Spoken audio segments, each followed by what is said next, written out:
1 Chronicles chapter 19.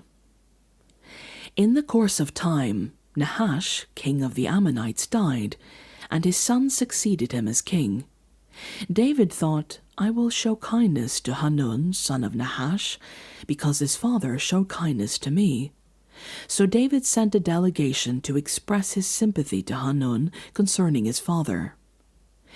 When David's envoys came to Hanun in the land of the Ammonites to express sympathy to him, the Ammonite commander said to Hanun, Do you think David is honoring your father by sending envoys to you to express sympathy?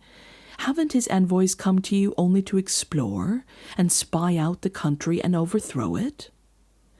So Hanun seized David's envoys, shaved them, cut off their garments at the buttocks, and sent them away. When someone came and told David about the men, he sent messengers to meet them, for they were greatly humiliated. The king said, Stay at Jericho till your beards have grown, and then come back.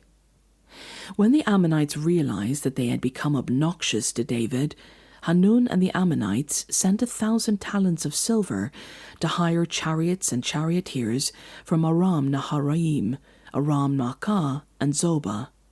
They hired 32,000 chariots and charioteers, as well as the king of Maacah with his troops, who came and camped near Medeba, while the Ammonites were mustered from their towns and moved out for battle.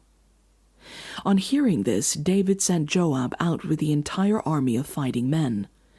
The Ammonites came out and drew up battle formation at the entrance to their city, while the kings who had come were by themselves in the open country.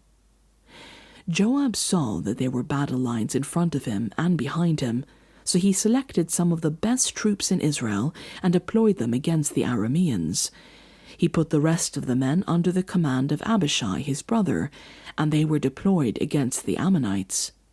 Joab said, If the Arameans are too strong for me, then you are to rescue me. But if the Ammonites are too strong for you, then I will rescue you. Be strong, and let us fight bravely for our people and the cities of our God. The Lord will do what is good in his sight. Then Joab and the troops with him advanced to fight the Arameans, and they fled before him.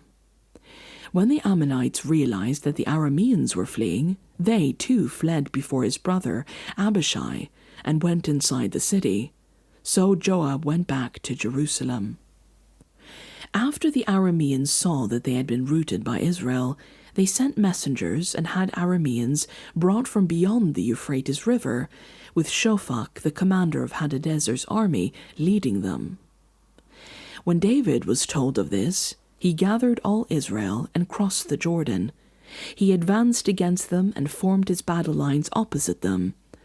David formed his lines to meet the Arameans in battle, and they fought against him.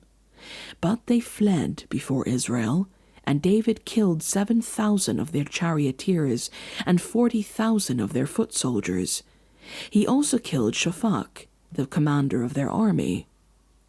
When the vassals of Hadadezer saw that they had been routed by Israel, they made peace with David and became subject to him. So the Arameans were not willing to help the Ammonites any more.